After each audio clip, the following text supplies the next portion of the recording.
നമസ്കാരം. വാർദ്ധക്യകാലത്ത് ന്യൂറോ പ്രശ്നങ്ങൾ നിരവധിയാണ്. വയോജനങ്ങളുടെ ന്യൂറോ സംബന്ധമായ അസുഖങ്ങളെക്കുറിച്ചാണ് ഹലോ ഡോക്ടർ ഇന്ന് സംസാരിക്കുന്നത്. ന്യൂറോളജിസ്റ്റും ഫിസിഷ്യനുമായ ഡോക്ടർ പ്രവീൺ പി നമുക്കൊപ്പം ചേരുന്നു. ഡോക്ടർ, ഹലോ ഡോക്ടറിലേക്ക് സ്വാഗതം. നമസ്കാരം ഡോക്ടർ, ജനസംഖ്യയിൽ ഇപ്പോൾ വയോജനങ്ങളുടെ ശതമാനം കൂടുന്ന സാഹചര്യമുണ്ട്. അപ്പോൾ വാർദ്ധക്യകാലത്ത് പൊതുവെ കണ്ടുവരുന്ന ന്യൂറോ പ്രശ്നങ്ങൾ എന്തെല്ലാമാണ്? ആദ്യമായിട്ട് നമ്മൾ പറയാനുള്ളത്, വാർദ്ധക്യം ഒരു രോഗമല്ല. അതിനോടൊപ്പം മറ്റ് പ്രശ്നങ്ങൾ, വാർദ്ധക്യകാലത്ത് ഒരുപാട് ന്യൂറോളജി പ്രശ്നങ്ങൾ വരും. അപ്പോൾ അത് നമ്മൾ പ്രശ്നങ്ങൾ അവഗണിക്കാതിരിക്കുക എന്നുള്ളതാണ് പ്രധാനം. അത് രോഗമായിട്ട് കാണരുത്. അപ്പം നമ്മുടെ സമൂഹത്തിൽ ഇന്ത്യയിലെല്ലാം ഇപ്പോൾ ഒരു 60 വയസ്സിന് മുകളിലുള്ളവരുടെ പോപ്പുലേഷൻ ഒരു 10% ഓൾറെഡി ആയിക്കഴിഞ്ഞു. അത് 2050 ആകുമ്പോൾ 15 മുതൽ 20% വരെ ആവുമെന്നാണ് കണക്കുകൾ പറയുന്നത്. അപ്പോൾ ഇതിനെ നമ്മൾ പോപ്പുലേഷൻ ഏജിങ് ഫിനോമിനൻ എന്നാണ് പറയുന്നത്. അത് പോപ്പുലേഷനിൽ വാർദ്ധക്യ ആൾക്കാരുടെ ശതമാനം കൂടിക്കൊണ്ടിരിക്കുകയാണ്. അപ്പോൾ അതുകൊണ്ട് പക്ഷേ ഹോസ്പിറ്റലിൽ വരുന്ന രോഗികളിൽ ഇതിനേക്കാൾ കൂടുതലാണ്. സമൂഹത്തിൽ 10% ഉണ്ടെങ്കിലും ഹോസ്പിറ്റലിൽ രോഗികളായിട്ട് വരുമ്പോൾ 50% കൂടുതലും. ഇപ്പോൾ പത്തനംതിട്ട ജില്ലയിലാണ് ഞാൻ ഇപ്പോൾ വർക്ക് ചെയ്യുന്നത്. അവിടെയൊക്കെ വളരെ കൂടുതലാണ് ഇങ്ങനെയുള്ളവരുടെ പോപ്പുലേഷൻ. അപ്പോൾ WHO തീം തന്നെ നമ്മൾ ഏജിങ് വിത്ത് ഡിഗ്നിറ്റി എന്നാണ് അവർ പറയുന്നത്. അതായത് നമ്മൾ എല്ലാവരും വയസ്സാവും, അപ്പം നമ്മൾ മാന്യതയോടുകൂടി ഏജിങ് വിത്ത് ഡിഗ്നിറ്റി, അതാണ് ഇപ്പോഴത്തെ തീം. പിന്നെ പല പല പ്രശ്നങ്ങളുണ്ട് ഇവർക്ക് വരുന്ന കോമൺ ആയിട്ടുള്ള പ്രോബ്ലംസ് എന്ന് പറഞ്ഞാൽ, പ്രധാനമായിട്ട് നമുക്കറിയാം മറവി രോഗം, പിന്നെ ബാലൻസ് ഇല്ലായ്മ, എപ്പോഴും വീഴുക. അപ്പോൾ നമ്മൾ 3 M's എന്നാണ് പറയുന്നത് ഇവരുടെ മെയിൻ പ്രോബ്ലംസ്. ഒന്ന് മെമ്മറി റിലേറ്റഡ്, അതാണ് നമ്മളെ ഡിമെൻഷ്യ, ഡിപ്രഷൻ, വിഷാദം, ഇങ്ങനെ മെമ്മറി റിലേറ്റഡ്. പിന്നെ അവരെ മൊബിലിറ്റി, അതായത് ഇവർക്ക് സാധാരണക്കാരെ പോലെ സ്പീഡിൽ മൂവ് ചെയ്യാൻ പറ്റുന്നില്ല, മൊബിലിറ്റി റിലേറ്റഡ് പ്രോബ്ലംസ്.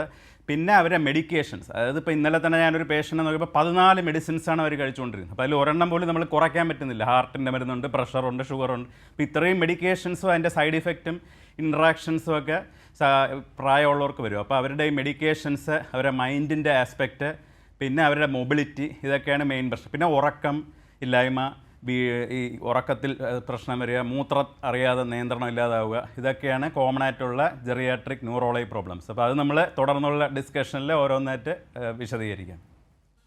ഡോക്ടർ ഇപ്പം നേരത്തെ പറഞ്ഞു ഡിംനീഷ്യ. അപ്പം ഡിംനീഷ്യനെ കുറിച്ചൊന്ന് കൂടുതൽ വിശദീകരിക്കുമോ? അതായത് നമ്മൾ ഡിമെൻഷ്യ എന്ന് പറയും. അപ്പം നമ്മൾ കോമൺ ആയിട്ടുള്ള ഓർമ്മക്കുറവ് മാത്രമേ ഉള്ളെങ്കിൽ നമ്മൾ അതിനെ അംനീഷ്യ എന്നാണ് പറയുന്നത്. അത് ഡിമെൻഷ്യ അല്ല. അപ്പോൾ ഓർമ്മക്കുറവിനോടൊപ്പം നമുക്ക് ബ്രെയിൻ, തലച്ചോറെന്ന് പറഞ്ഞാൽ അത് ഒരുപാട് പ്രവർത്തനങ്ങൾ ചെയ്യുന്നുണ്ട്. നമ്മളെ സംസാരം നിയന്ത്രിക്കുന്നത് തലച്ചോറാണ്, കാഴ്ച തലച്ചോറാണ്. പിന്നെ നമ്മളെ ചിന്താശക്തി, അതായത് ഓർമ്മയും ചിന്തയും രണ്ടാണ്. നമ്മൾ ബുദ്ധിപൂർവ്വം ചിന്തിക്കുന്നതിനാണ് ചിന്താശക്തി എന്ന് പറയുന്നത്. അപ്പോൾ ഓർമ്മശക്തി മാത്രമല്ല, നമ്മുടെ ചിന്താശക്തി നഷ്ടപ്പെടുക, സംസാരത്തിൽ പിഴവുകൾ വരിക, അതുപോലെ നമ്മൾ ചിന്തിക്കുന്ന രീതി, നമ്മളെ സ്വഭാവത്തിൽ മാറ്റം വരിക. ബ്രെയിനാണല്ലോ നമ്മളെ പേഴ്സണാലിറ്റിയും സ്വഭാവമൊക്കെ. അപ്പോൾ നമ്മൾ ഇപ്പോൾ ഈയിടെ ഞാൻ ഒരു പേഷ്യൻറ്റിനെ കണ്ടപ്പോൾ അവർ പറഞ്ഞു, പണ്ട് നല്ല പാവമാളായിരുന്നു, ഇപ്പം അയാളുടെ സ്വഭാവം വഴക്കൂടുന്നു, ആൾക്കാരുടെ അടുത്തൊക്കെ വഴക്കുണ്ടാക്കുന്നു. ഇനി നേരെ തിരിച്ചും സംഭവിച്ചിട്ടുണ്ട്. ഒരാൾ പറഞ്ഞ അയാൾ പണ്ട് ആരുടെ അടുത്ത് മിണ്ടൂല, ഇപ്പോൾ ഭയങ്കര ലോഹ്യമാണ്, കാണുന്നിടത്തെല്ലാം കൂടുതൽ സംസാരിക്കുന്നു. അപ്പോൾ ബൈസ്റ്റാൻഡറിന് ആക്ച്വലി അയാളുടെ സ്വഭാവം നന്നായെന്നാണ് പറയുന്നത്. അപ്പോൾ സ്വഭാവത്തിൽ മാറ്റം വരിക, ഓർമ്മശക്തിക്ക് വ്യത്യാസം വരിക, ചിന്താശക്തി വ്യത്യാസം വരിക. ഇതുമൂലം നമ്മുടെ ദൈനംദിന കാര്യങ്ങളിൽ ചെയ്യുന്നതിന് നമ്മൾ ആക്ടിവിറ്റീസ് ഓഫ് ഡെയിലി ലിവിങ് എന്ന് പറയും. അതായത് നമ്മൾ ഡെയിലി ഓരോ കാര്യങ്ങൾ ചെയ്യുന്നുണ്ടല്ലോ, അതിൽ എന്തെങ്കിലും പ്രശ്നങ്ങൾ വരണം. അപ്പോഴാണ് നമ്മൾ ഡിമെൻഷ്യ എന്ന് പറയുന്നത്. ചെറിയ ഓർമ്മശക്തിയൊക്കെ പ്രായത്തിൻ്റെ ഭാഗമായിട്ട് വരാം, അത് ഡിമെൻഷ്യ അല്ല. ദൈനംദിന കാര്യങ്ങളിലെ അത് ബാധിക്കുകയും ചിന്താശക്തിയെ ബാധിക്കുകയും സ്വഭാവത്തിനും സംസാരത്തിനും എല്ലാം മാറ്റം വരികയും ചെയ്യുന്ന അവസ്ഥേനെയാണ് ഡിമെൻഷ്യ എന്ന് പറയുന്നത്. അപ്പോൾ ഡിമെൻഷ്യ എന്നുള്ള വാക്ക് തന്നെ ഇപ്പം മാറി മേജർ ന്യൂറോ കോഗ്നിറ്റീവ് ഡിസോർഡർ എന്നാണ് പറയുന്നത്. കാരണം ഡിമെൻഷ്യ എന്ന് പറയുമ്പോൾ അതിനൊരു സോഷ്യൽ സ്റ്റിഗ്മ വന്നിട്ടുണ്ട്. അപ്പോൾ അത് ആൾക്കാർ പണ്ട് തൊട്ടേ ഉള്ള, അപ്പോൾ അതിൻ്റെ ടേം ഇപ്പം മാറ്റി മേജർ ന്യൂറോ കോഗ്നിറ്റീവ് ഡിസോർഡർ എന്നാണ് പറയുന്നത്. ചെറിയ രീതിയിലുള്ള ഓർമ്മക്കുറവ് പ്രായമുള്ളവർക്ക് വരുന്നതിന് മൈൽഡ് കോഗ്നിറ്റീവ് ഡിക്ലൈൻ എന്ന് പറയും. മൈൽഡ് കോഗ്നിറ്റീവ് ഡിക്ലൈൻ ഒരു 70 വയസ്സ് കഴിഞ്ഞവർക്ക് ഒരു 10% നോർമലി വരാം. പക്ഷേ ഒരു 80 വയസ്സ് കഴിഞ്ഞാൽ 40%, അത് ഏകദേശം പകുതി ആൾക്കാർ 80 വയസ്സ് കഴിഞ്ഞാൽ ഈ മേജർ ന്യൂറോ കോഗ്നിറ്റീവ് ഡിസോർഡർ വരാനുള്ള സാധ്യതയുണ്ട്. അപ്പോൾ ഈ വർഷത്തെ WHO ഡിമെൻഷ്യ തീമിൽ അവർ പറയുന്നത് ഏർലി ഡയഗ്നോസിസ് ആണ് വേണ്ടതെന്നാണ് പറയുന്നത്. അത് ഡിലേ ഇൻ ഡയഗ്നോസ് പാടില്ല. നേരത്തെ ഡയഗ്നോസ് ചെയ്ത് ട്രീറ്റബിൾ കണ്ടീഷൻസ് എന്തെങ്കിലും ഉണ്ടോ, റിവേഴ്സിബിൾ കണ്ടീഷൻ ഉണ്ടോ എന്നൊക്കെ നോക്കി ഏർലി ഡയഗ്നോസിനാണ് ഇപ്പോൾ അവർ ഇമ്പോർട്ടൻസ്. ഈ വർഷത്തെ തീം ഏജിങ് വിത്ത് ഡിഗ്നിറ്റി എന്നുള്ളതായിരുന്നു കഴിഞ്ഞ വർഷത്തെ തീം. അപ്പോൾ അതാണ് നമ്മുടെ ഡിമെൻഷ്യ എന്ന് ഉദ്ദേശിക്കുന്നത്. ഡോക്ടർ, ഈ ഡെലിറിയം അല്ലെങ്കിൽ ഡിമെൻഷ്യയും തമ്മിലുള്ള വ്യത്യാസം എന്താ? അതായത് പലപ്പോഴും നമ്മൾ ഹോസ്പിറ്റലിലേക്ക് വരുമ്പോൾ പേഷ്യൻറ്റിനെ ഡെലീറിയം ആയിട്ട് കൊണ്ടുവരും. അപ്പോൾ എന്താണ് ഡെലീറിയം എന്ന് നമുക്ക് നോക്കാം. ഡെലീറിയം എന്ന് പറഞ്ഞാൽ നമ്മളെ മനോവിഭ്രാന്തി എന്ന് പറയും. അതായത് തലച്ചോറിൻ്റെ പ്രവർത്തനത്തിന് പെട്ടെന്നുണ്ടാകുന്ന വ്യത്യാസങ്ങൾ കാരണം രോഗിക്കൊരു ആശയക്കുഴപ്പവും ശ്രദ്ധക്കുറവും ഒക്കെ ഉണ്ടാകും. അപ്പോൾ ഇത് താൽക്കാലികമാണ്. ഈ ഇപ്പോൾ എന്തെങ്കിലും പ്രോബ്ലംസ് വന്നിട്ട് ബ്രെയിനിന് ഒരു ഇൻസൾട്ട് വരുന്നതായിരിക്കും. അപ്പോൾ ഒന്നുകിൽ ഷുഗർ കുറഞ്ഞതോ, അപ്പോൾ പലപ്പോഴും ഡെലീരിയം പേഷ്യൻറ്റ് സോഡിയം കുറഞ്ഞതായിരിക്കാം, ഇല്ലെങ്കിൽ ഷുഗർ കുറഞ്ഞതായിരിക്കാം, ഇല്ലെങ്കിൽ എന്തെങ്കിലും അണുബാധ നിമോണിയ വന്നതായിരിക്കും. അപ്പോൾ നമ്മൾ ഈയിടെ കഴിഞ്ഞ ആഴ്ച നിമോണിയ ആയിട്ടൊരു പേഷ്യൻറ്റ് വന്നപ്പോൾ ഒരു ഡെലിവറി വരുന്നു. അപ്പോൾ നമ്മൾ എക്സ്റേ എടുത്തപ്പോൾ നിമോണിയയ്ക്കുള്ള മരുന്നിനെ കൊടുത്ത് പേഷ്യൻറ്റ് ശരിയായപ്പം ഈ ഡെലിവറി അങ്ങ് മാറി. അപ്പോൾ പനിയൊക്കെ കൂടുമ്പോഴോ ബോഡിയിൽ അണുബാധ വരുമ്പോഴോ ഒക്കെ ബ്രെയിനിന് അതിൻ്റെ പ്രവർത്തനത്തിന് താൽക്കാലികമായിട്ട് പ്രശ്നം വന്നിട്ട് യൂഷ്വലി അത് കറക്റ്റബിളാണ്. അപ്പോൾ ഡെലീരിയത്തിൻ്റെ ഇമ്പോർട്ടൻസ് അല്ലെങ്കിൽ പ്രാധാന്യം എന്താണെന്ന് പറഞ്ഞാൽ, ഇങ്ങനെ ഡെലീരിയം വരുന്നവർ പലപ്പോഴും ഡിമെൻഷ്യയുടെ ആരംഭമായിരിക്കും. അതായത് പല ഡിമെൻഷ്യ പേഷ്യനും ആദ്യമേ ഡിമെൻഷ്യയുടെ അല്ല ഹോസ്പിറ്റലിൽ വരുന്നത്. ഇങ്ങനെ അടിക്കടി ഡെലീരിയം വരുന്നവർ അവരുടെ ബ്രെയിനിൻ്റെ പ്രവർത്തനം സാധാരണക്കാരെക്കാൾ കുറച്ച് താഴെ ഇരിക്കുന്നുണ്ട്. അതുകൊണ്ടാണ് പെട്ടെന്ന് നമുക്ക് 20 വയസ്സുള്ള ഒരാൾക്ക് സോഡിയം കുറഞ്ഞാലും ചിലപ്പോൾ ഒന്നും പറ്റിയെന്ന് വരില്ല. പക്ഷേ 70 വയസ്സുള്ള ഒരാൾക്ക് സോഡിയം കുറയുമ്പോൾ പെട്ടെന്ന് ഡൗൺ ആവും. അത് ഓൾറെഡി ഇപ്പോൾ അണ്ടർലൈങ് ഒരു ഡിമെൻഷ്യ ഉള്ളവർക്ക് ഡെലീരിയം വരാനുള്ള സാധ്യത കൂടുതലാണ്. അപ്പോൾ ഡെലീറിയറുകൾ വന്നു കഴിഞ്ഞാൽ ഇയാൾക്ക് ഡിമെൻഷ്യയുടെ ആരംഭമായിരിക്കാം. പിന്നെ ഹോസ്പിറ്റലിലേക്ക് വരുന്ന പേഷ്യൻസിനെ ചെറിയ വയോജനങ്ങൾ എന്ന് പറഞ്ഞാൽ നമ്മൾ 60 വയസ്സ് കഴിഞ്ഞ ആൾക്കാർ, ഇങ്ങനെ ഹോസ്പിറ്റലിൽ വരുന്ന ആൾക്കാരിൽ ഒരു 40% ആൾക്കാരും എന്ത് അസുഖമായിട്ട് വന്നാലും അവർക്ക് ഈ ഡെലീറിയവും കൂടെ കാണും. അപ്പോൾ അതിനെന്തെങ്കിലും ഒരു കാരണം കാണും. അതെന്താണ് നമ്മൾ കണ്ടുപിടിച്ച് കറക്റ്റ് ചെയ്യണം. മിക്കവാറും ഈ ഷുഗറിൻ്റെതോ സോഡിയത്തിൻ്റെതോ എന്തെങ്കിലും ഇൻഫെക്ഷനോ അണുബാധയോ പിന്നെ ന്യൂറോളജി പ്രോബ്ലം, തലച്ചോറിൽ എന്തെങ്കിലും സ്ട്രോക്കോ ബ്ലീഡിങ്ങോ കൊണ്ടെങ്കിലും വരാം. അപ്പോൾ നമ്മൾ അതിൻ്റേതായ ടെസ്റ്റുകളൊക്കെ ചെയ്ത് ഡെലീറിയം പലപ്പോഴും കറക്റ്റ് ചെയ്യാൻ പറ്റും. പിന്നെ മദ്യം, ആൽക്കഹോൾ വിഡ്രോവൽ, അതായത് കേരളത്തിലേക്ക് വളരെ കോമൺ ആണ്.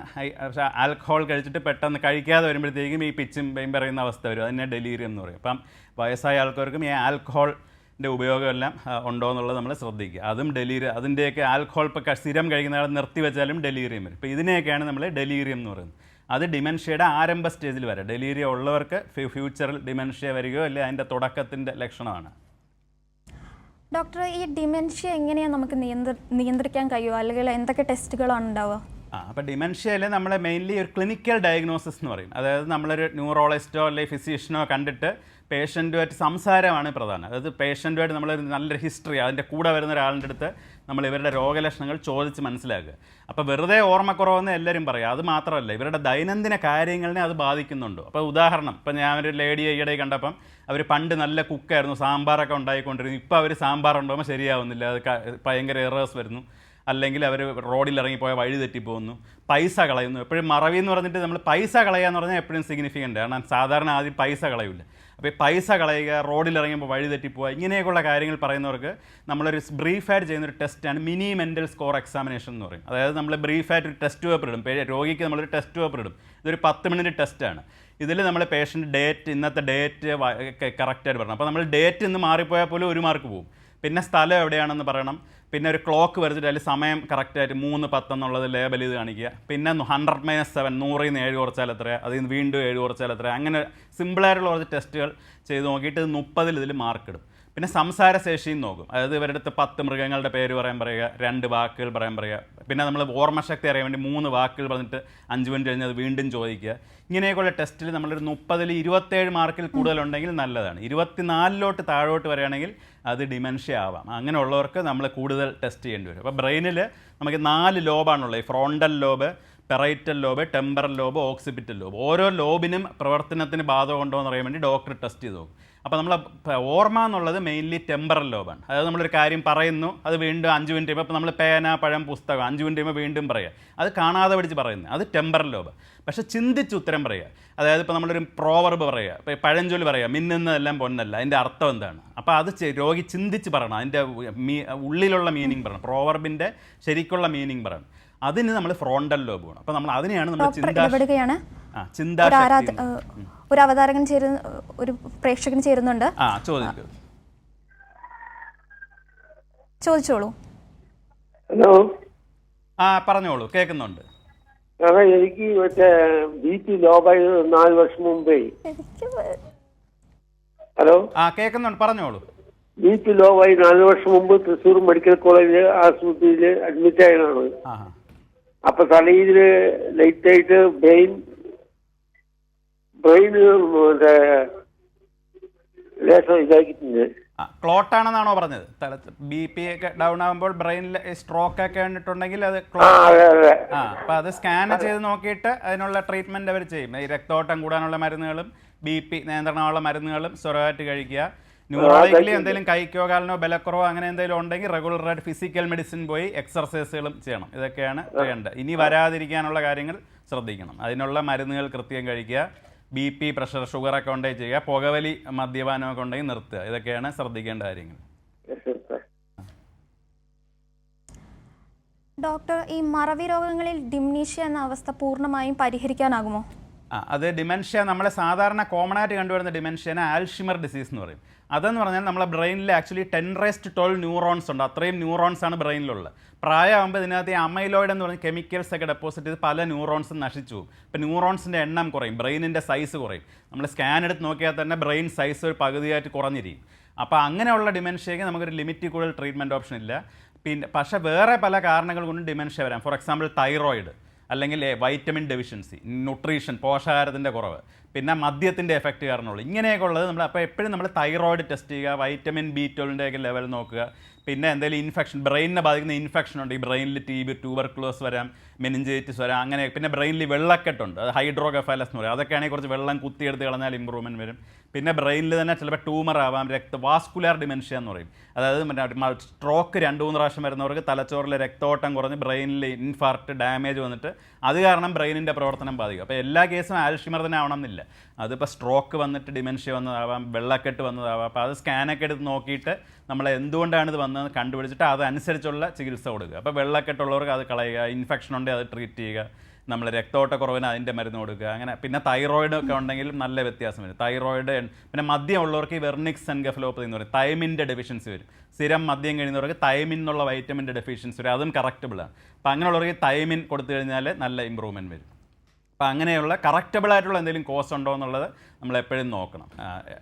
ആൽഷിമർ പോലത്തെ ഡിസീസിന് നമ്മളെ മരുന്നുകൾ മാത്രമേ ഉള്ളൂ. അതിന് വേറെ ഒരു ലിമിറ്റിൽ കൂടുതൽ ചെയ്യാൻ പറ്റില്ല. അധികം കൂടാതിരിക്കാനുള്ള മരുന്നുകളുണ്ട്. പിന്നെ പ്രായമുള്ളവർ കാണുന്നൊരു പ്രശ്നമാണ് വീഴ്ചകൾ. അതായത് ഇവർ എപ്പോഴും വീഴും. അപ്പോൾ പലപ്പോഴും ഇപ്പോൾ ഈ കഴിഞ്ഞ ആഴ്ചയും നമ്മളെ പേഷ്യൻറ്റ് വീണു എന്ന് പറഞ്ഞ് മുറിവൊക്കെ അടിച്ച് ദേഹത്ത് ഫ്രാക്ചറൊക്കെ അടിച്ച് വന്നു. അപ്പോൾ വീഴ്ചകൾ എപ്പോഴും ന്യൂറോളജി കാരണം കൊണ്ടാവണമെന്നില്ല. ന്യൂറോളജിയിൽ നമ്മളെ സ്ട്രോക്ക് വന്ന് പെട്ടെന്ന് വീഴാം, ഈ അപസ്മാരം വന്ന് വീഴാം, പാർക്കിൻസോണിസം എന്നുള്ള അസുഖം വന്നാലും വീഴാം. അപ്പോൾ പാർക്കിൻസോണിസം, സ്ട്രോക്ക്, അപസ്മാരമൊക്കെയാണ് ന്യൂറോളജിയിൽ വീഴാൻ കാരണം. പക്ഷേ എല്ലാ വീഴ്ചയും അത് കാരണം ആവണമെന്നില്ല. ഹാർട്ടിന് എന്തെങ്കിലും പ്രോബ്ലം ഉണ്ടെങ്കിലും പെട്ടെന്ന് BP ഡൗൺ ആവുകയോ പ്രഷറിൻ്റെ മരുന്നിൻ്റെ ഡോസ് കൂടിപ്പോയാലോ ഇതിൽ വരാം. പിന്നെ ഇയർ ബാലൻസ് പോയാൽ വീഴാം, കാഴ്ചയ്ക്ക് കുറവുണ്ടെങ്കിൽ വീഴാം. അപ്പോൾ ഒരാൾ അടിക്കടി വീഴുന്നു എന്ന് പറഞ്ഞാൽ അയാളെ നമ്മൾ കാഴ്ച ടെസ്റ്റ് ചെയ്യണം, ഇയർ ബാലൻസ് നോക്കണം. പിന്നെ എല്ലിന് ഓർത്തോപെഡിക്ഷനെ ഒന്ന് കാണണം, കാരണം മുട്ടിനൊക്കെ ഓസ്റ്റിയോ ആർത്രൈറ്റിസ് ഉണ്ട്. അപ്പോൾ മുട്ടുവേദന ഉള്ളവർ വീഴും. പിന്നെ വൈറ്റമിൻ D ഡെഫിഷ്യൻസി, ഓസ്റ്റിയോപോറോസ് എന്ന് പറഞ്ഞ എല്ലിന്. അപ്പം ഒരാൾ അടിക്കടി വീഴുന്നു എന്ന് പറഞ്ഞ ഒരാളിനെ ശരിക്കും ഒഫ്തൽമോളജിസ്റ്റും ENTയും ഓർത്തോയും കാർഡിയോളജിസ്റ്റും ന്യൂറോളജിസ്റ്റും കാണേണ്ടി വരും. ഇത്രയും പ്രശ്നങ്ങൾ കാരണം ഒരാൾക്ക് അടിക്കടി വീഴ്ച കാണാം. അപ്പോൾ ഈ വീഴ്ച ഞാൻ പറഞ്ഞില്ലേ, 3 M's എന്ന് പറഞ്ഞില്ലേ, നമ്മളെ മെമ്മറി, മൈൻഡ്, മൊബിലിറ്റി, അതൊക്കെയാണ് നമ്മളെ കോമൺ ആയിട്ടുള്ള വാർദ്ധക്യ പ്രശ്നങ്ങൾ. ഡോക്ടർ, ഒരു പ്രേക്ഷക ചേരുന്നുണ്ട്, സജീന, ചോദിച്ചോളൂ. ഹലോ, പറഞ്ഞോളൂ ഡോക്ടറെ. ഞാൻ എന്റെ ഹസ്ബൻഡിന് വേണ്ടി വിളിക്കുക. പത്തനംതിട്ട ജില്ലയിൽ നിന്നാണ് വിളിക്കുന്നത്. പറഞ്ഞോളൂ. എന്റെ ഹസ്ബൻഡ് 3.5 വർഷമായി തലയിൽ അനൂറിസം ബാധിച്ച് ഞരമ്പ് പൊട്ടി ചികിത്സയിലാണ്. പുള്ളിക്കാരൻ സർജറി ഒക്കെ കഴിഞ്ഞാ. ഇപ്പൊ പുള്ളിക്കാരൻ ഇതിന് ഫിസിയോതെറാപ്പി ചെയ്ത് ഇപ്പൊ പതുക്കെ കൊണ്ട് നടത്തിക്കാൻ തുടങ്ങി. പക്ഷെ ബാലൻസ് ഒക്കെ ഉണ്ടോ, നടക്കുന്നുണ്ടോ, മറവിയുണ്ടോ? മറവിയില്ല. ഓർമ്മയൊക്കെ കറക്റ്റ് ആണല്ലോ? ഓർമ്മയൊക്കെ കറക്റ്റാ. നടക്കുന്നതിന് പ്രശ്നമുണ്ടോ? നടക്കുമ്പോഴാ വാളങ്ങ് മറിഞ്ഞു പോവുക. നമുക്ക് ഫിസിക്കൽ മെഡിസിൻ ഒരു ഡിപ്പാർട്ട്മെന്റ് മെഡിക്കൽ കോളേജിലൊക്കെ തുടങ്ങിയിട്ടുണ്ട്, PMR എന്ന് പറയും. അവിടെ ഒന്ന് കാണിച്ചാൽ അവർ റെഗുലർ ആയിട്ടുള്ള എക്സർസൈസും ഈ അതിനുള്ള ഉപകരണങ്ങളൊക്കെ പറഞ്ഞു തരും. പിന്നെ നമ്മൾ സ്ട്രോക്ക് വല്ലതും ഉണ്ടോ, പഴയ സ്കാൻ റിപ്പോർട്ട് കണ്ടാലേ നമുക്ക് രക്തോട്ടക്കുറവുണ്ടോ, ബ്ലീഡിംഗ് ആണോ. കാരണം എല്ലാ മരുന്നും എല്ലാവർക്കും കൊടുക്കാൻ പറ്റില്ല. ഇപ്പം ആസ്പിരിനൊക്കെ പോലത്തെ മരുന്നുകൾ ബ്ലീഡിംഗ് ഉള്ളവർക്ക് കൊടുക്കാൻ പാടില്ല, രക്തോട്ടക്കുറവുള്ളവർ കൊടുക്കണം. അപ്പോൾ അതൊക്കെ സ്കാൻ കണ്ടാലേ നമുക്ക് പറയാൻ പറ്റും. അപ്പോൾ ഡോക്ടറിനെ റെഗുലറായിട്ട് കാണുക, ഫോളോ അപ്പ് ചെയ്യുക, ഫിസിക്കൽ മെഡിസിൻ ചെയ്യുക. BP ഒക്കെ കൂടുതലുണ്ടെങ്കിൽ അതിൻ്റെ മരുന്നുകൾ നിയന്ത്രിച്ച് കഴിക്കുക, പുകവലി നിർത്തുക, ഉണ്ടെങ്കിൽ നിർത്തുക. അത് മദ്യവും ഉപയോഗിക്കാൻ പാടില്ല.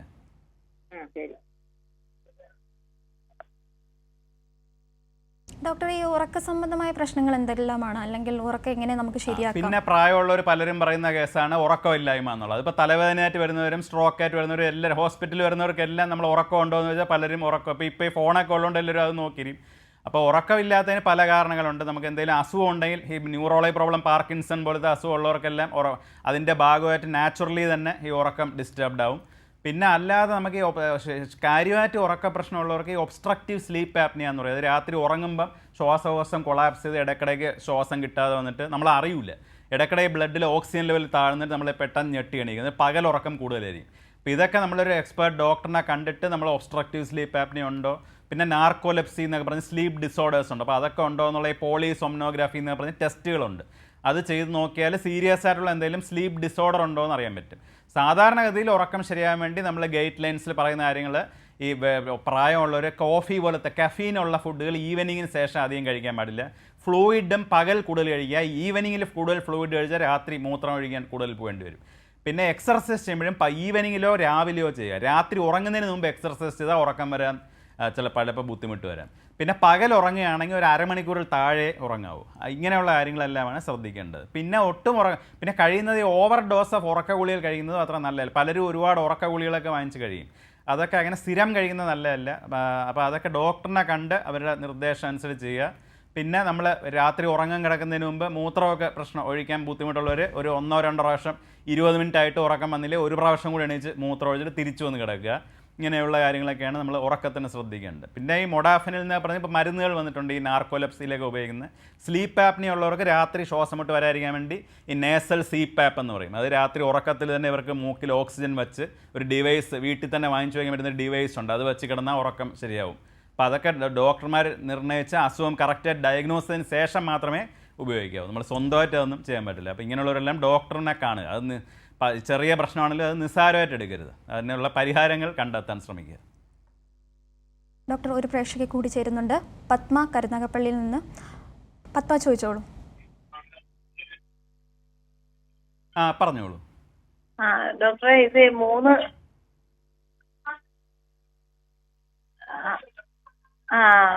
സാർ പിന്നെ കരുനാഗപ്പള്ളിയിൽ നിന്ന് ഞാൻ വിളിക്കുന്നതേ. മനസ്സിലായി, പറഞ്ഞോളൂ. പിന്നെ 3 വർഷമായി ഇപ്പം സ്ട്രോക്ക് ആയിരുന്നു പുള്ളിക്കാരന് വന്നത്.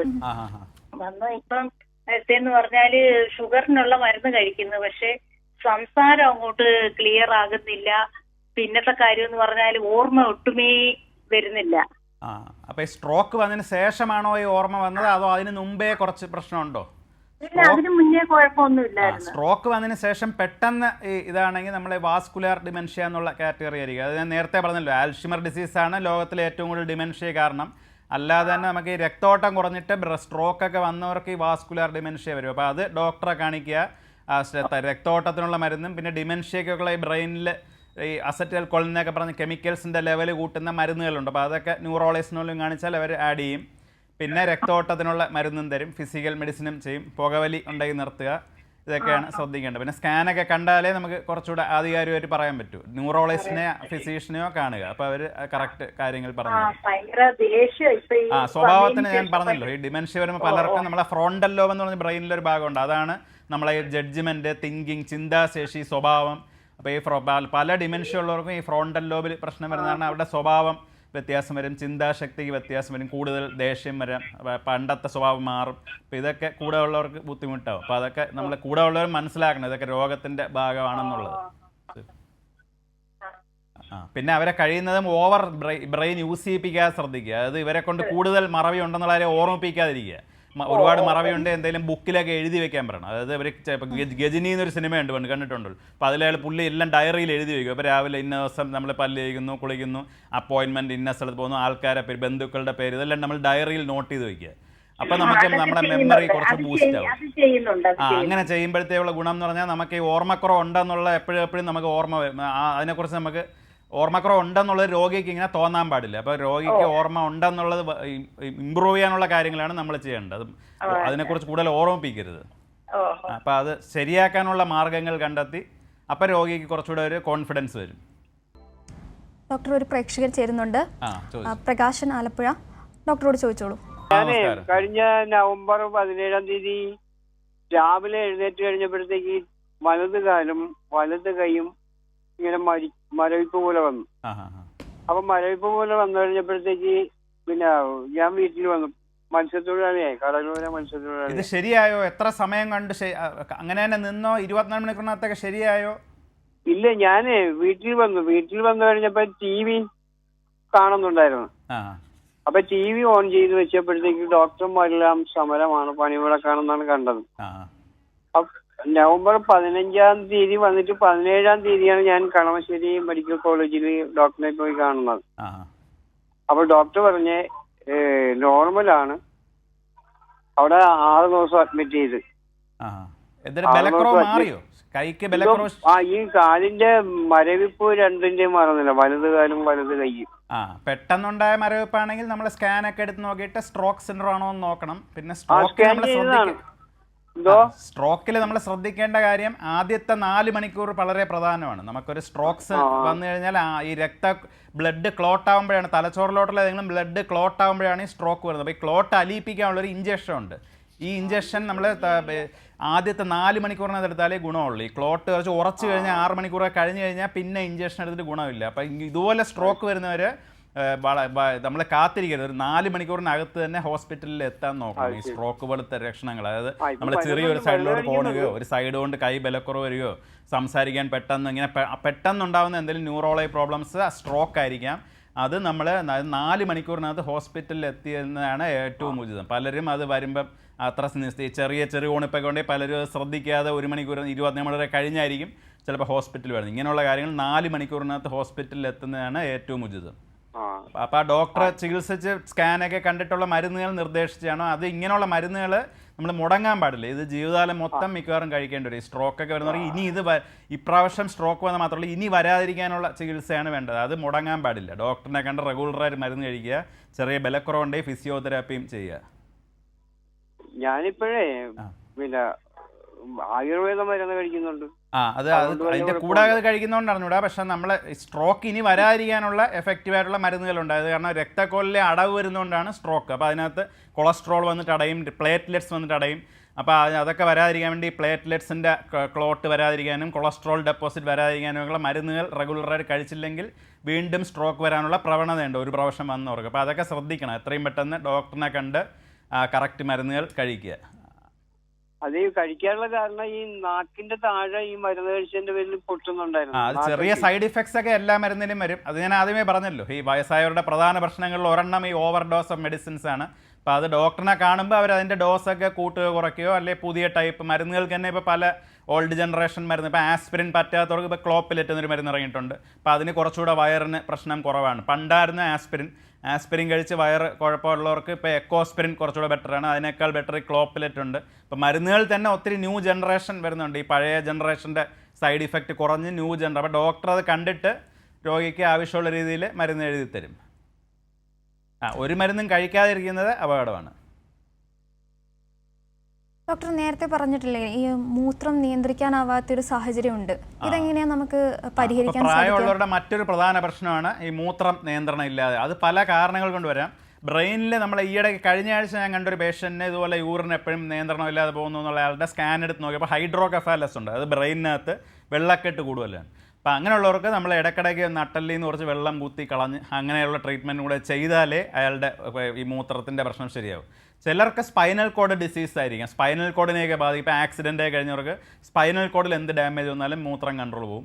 പിന്നെ സ്ത്രീകൾക്കൊക്കെ ആണെങ്കിൽ യൂട്രസിൽ പ്രൊലാപ്സ് ഉണ്ടെങ്കിലും ഇങ്ങനെ വരും. അപ്പോൾ അത് ഗൈനക്കോളജിസ്റ്റിനൊന്ന് കാണണം. സ്ത്രീകളാണെങ്കിൽ പലരും ഇങ്ങനെ ചുമയ്ക്കുമ്പോഴൊക്കെ മൂത്രം പോകുന്നു എന്ന് പറഞ്ഞ് വരാറുണ്ട്. അതെല്ലാം ഗൈനക്കോളജിസ്റ്റിനെ കണ്ട് യൂട്രസിൻ്റെ കാര്യങ്ങളൊക്കെ ഒന്ന് പ്രൊലാപ്സ് ഒക്കെ ഉണ്ടെങ്കിൽ അത് ട്രീറ്റ് ചെയ്യുമ്പോൾ ശരിയാവും. പിന്നെ ആണുങ്ങൾക്ക് പ്രോസ്റ്റേറ്റ് ക്യാൻസറും പ്രോസ്റ്റേറ്റിൻ്റെ എൻലാർജ്മെൻറ്റും കാരണവും മൂത്ര പ്രശ്നം വരാം. അപ്പോൾ അതൊരു ബ്ലഡിൽ PSA എന്ന് പറഞ്ഞ് സിമ്പിളായിട്ടൊരു ടെസ്റ്റ് ചെയ്യുക, അല്ലെങ്കിൽ വയറിൻ്റെ ഒരു സ്കാൻ എടുക്കുക, യൂറോളജിസ്റ്റിനെ കാണുക.